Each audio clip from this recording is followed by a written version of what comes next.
प्रभाग क्रमांक 16 ब मधून भारतीय कम्युनिस्ट पक्षाचे अधिकृत उमेदवार ॲडव्होकेट अभय मनोहर टाकसाळ सर आहेत. माझ्या हातामध्ये त्यांचा हा एक जाहीरनामा आहे. तर आपण पाहत आहात हा जो जाहीरनामा आहे, या जाहीरनाम्याच्या अनुषंगाने आपण बोलणार आहोत. तर सत्ताधारी असोत की विरोधातले, या जाहीरनामा यांचा जो आहे अशा प्रकारचा कोणीही मूलभूत समस्यांचा जाहीरनामा अद्यापपर्यंत कोणीही प्रकाशित केलेला नाहीये. कोणीही मूलभूत समस्यांवर या वार्डातल्या बोलत नाहीये. तर आपण या वार्डातील काही नागरिकांशी जे की गांभीर्याने या इलेक्शनकडे, या निवडणुकीकडे पाहत आहेत, त्यांच्याशी आपण चर्चा करणार आहोत.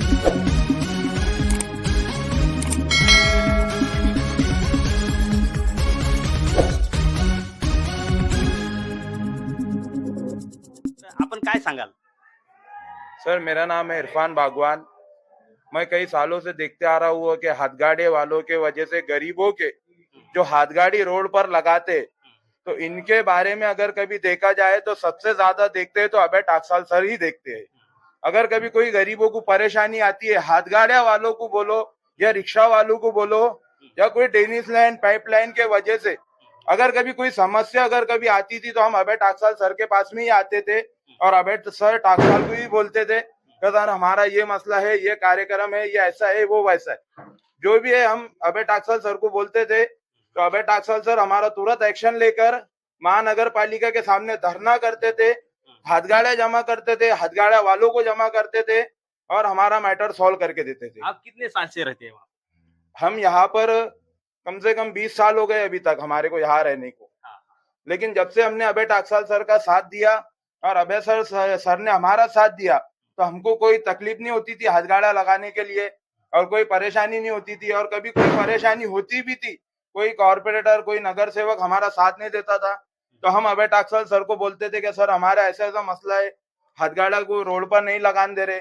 तो अभय टाकसाल सर बोलते थे कि ये अपनी हक की जगह है, ये रोड जो है तो अपने हक का है, किसके बाप की जागीर नहीं है। ये जो हम रोड पर फुटपाथ पर गाड़ी लगाना, ये हमारा कानूनी तरीके में कानून में लिखा हुआ है। अभय टाकसाल सर हमारे दिल को तसल्ली देते थे और जो तो हमारे को काम में सपोर्ट कर मदद कर महानगर पालिका में हमारा कॉपरेट करते थे। काय सांगाल टाकसाळ सर की या ठिकाणी आपण कशा प्रकारे परिवर्तन आणू इच्छिता?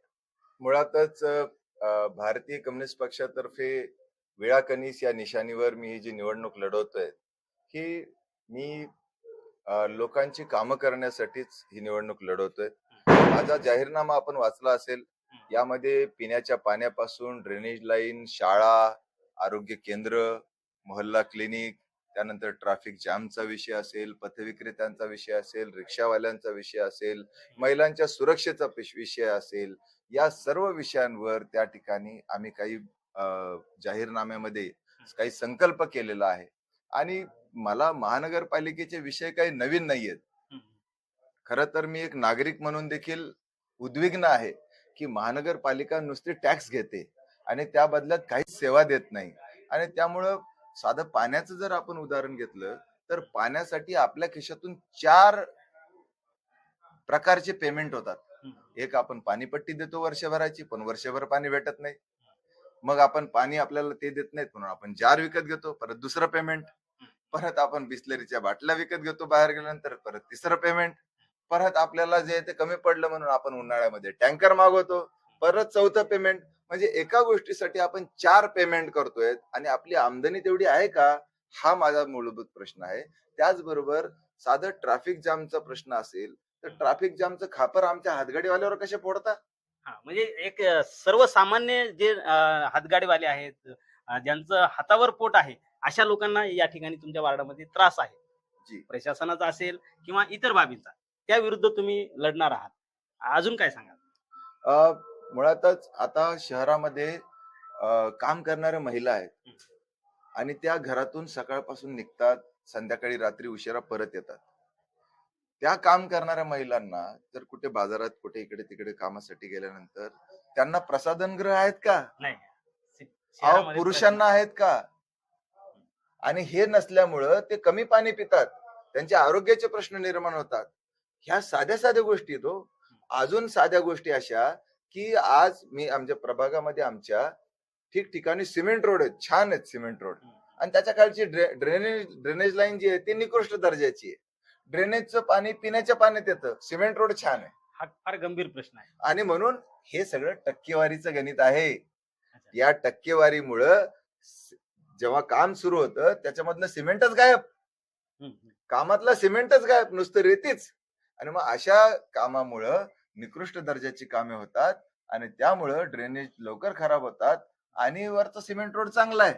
आता तुम्ही जर तुमच्या भागामधला जर विचार केला, तुम्ही कुठलेही असा, परंतु शहरामधल्या सगळीकडे एकच कहाणी आहे.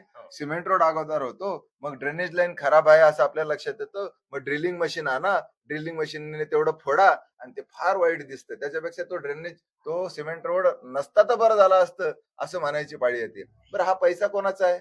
लोक म्हणतात निधी आली खर्च करा, निधी आली होऊ द्या खर्च. पण ते निधी कोणाचा आहे? लोकांचा तो तुमच्या आमच्या कष्टाचा पैसा आहे. तो असाच वाया जाऊ द्यायचा का? हा साधा आणि सोपा प्रश्न आहे. जालना रोड ही आपली म्हणजे लाईफलाईन आहे आणि हा परवा 8 तास जाम होता. 8 तास जाम. म्हणजे आणि trafficचा याच्यावर प्रभावी उपाय आम्ही सुचवतो आहोत. 40,000 परमिट धारक ऑटो रिक्षा शहरामध्ये आहेत. त्या 40,000 परमिट धारक ऑटो रिक्षा महानगरपालिकेने चालवायला घ्याव्यात. पाणी प्रश्न आणि त्यामुळं हे जे काही म्हणजे आम्ही जे निवडणुकीला उभं राहिलेलो आहे मी, हे सर्व ह्या हातगाडीवाले, रिक्षावाले, सगळं कष्टकरी कामगार, कंत्राटी कामगार ह्यांनी मला उभं केलेलं आहे आणि लोकवर्गणीतून त्यांनी मला निवडणुकीला उभं केलेलं आहे. आणि याच भानगडीवर लक्ष ठेवण्यासाठी आपण मला सभागृहात पाठवावं ही विनंती करण्यासाठी मी आपल्या चॅनल मार्फत सर्व प्रभाग क्रमांक 16 आणि प्रभाग क्रमांक 16च्या बाहेरच्या लोकांनाही विनंती करतोय की त्यांनी प्रभाग क्रमांक 16 मधल्या तुमच्या नातेवाईकांना, मित्रमंडळींना फोन करावा आणि सांगा की 3 नंबरचं बटन दाबा, गुलाबी रंगाच्या ईव्हीएम मशीनवर विळा समोरचा आणि अभय टाकसाळांना सभागृहात पाठवा. साधा प्रश्न आहे हो. अहो, यांनी 50 किलोमीटर पासूनची एक साधी पाईपलाईन नाही टाकता आली यांना आणि विश्वगुरु व्हायच्या बाता करतात. यांनी पाईपलाईन टाकली तर ती रोड खाली टाकून दिली. म्हणजे पाईपलाईन अगोदर केली आणि त्याच्यानंतर त्याच्यावर रोड करून टाकला आणि मग लक्षात आलं की वरून रोड झाला.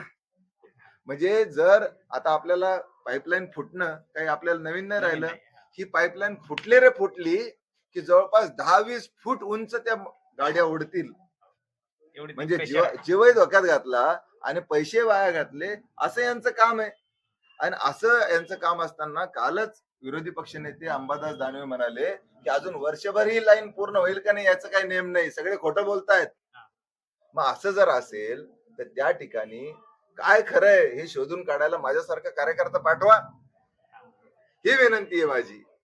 आणि त्यामुळं हा पाण्याचा जो प्रश्न आहे या प्रश्नासंदर्भात मी माझ्या जाहीरनाम्यामध्ये म्हटलेलं आहे की साधं वेळ तरी सांगा हो. साधं वेळ तरी सांगा. 8-8, 10-10 दिवस पाणी येत नाही शहरामध्ये. या माझ्या प्रभागामध्ये विद्यानिकेतन कॉलनी असेल, अजून कैलास नगर असेल, त्या ठिकाणच्या काही गल्ल्या अशा आहेत की त्या ठिकाणी त्यांना पाण्याची वेळच माहित नाही. म्हणजे त्यांना मेसेज येतो आज रात्री 3 वाजता पाणी येईल, नंतर परत ते 2:45 पर्यंत जागे राहतात. 2:45ला मेसेज येतो की आता 3 वाजता नाही येणार, सकाळी 5 वाजता पाणी येईल. मग बिचारे ते 5 वाजेपर्यंत जागे राहतात. मग 5 वाजता परत मेसेज येतो, माझ्यासारखा कोणीतरी कार्यकर्ता मेसेज पाठवतो आता 5 वाजता नाही येणार, आता पाणी नंतर कधी येईल हे तुम्हाला नंतर सांगण्यात येईल. असं करून त्यांची रात्रभर जागरण होतं. अहो, कोणाला लग्नाला जाता येत नाही, कोणाला मौतीला जाता येत नाही. ही तुमची पद्धत, ही तुमची सेवा, नुसते तुम्ही टॅक्सच घेत राहता. आणि त्यामुळं केवळ ऑस्ट्रेलियामधलं जे मेलबर्न शहर आहे त्या मेलबर्न शहराप्रमाणे सार्वजनिक वाहतूक व्यवस्था करा, लगेच प्रश्न सुटतो. मुळातच ह्या सर्व ज्या भानगडी होत आहेत, भानगडीच म्हणेन मी त्यांना, अगदी भानगडी होत आहेत. या भानगडीवर लक्ष ठेवण्यासाठी माझ्यासारखा एखादा कार्यकर्ता सभागृहात हवा असं माझं स्वतःला वाटतं. आणि सगळ्यांनी त्याच्यामुळेच मला आग्रह केला निवडणुकीला उभा राहण्याचा. मी काही स्वतःच्या मनाने उभा राहिलेलो नाही.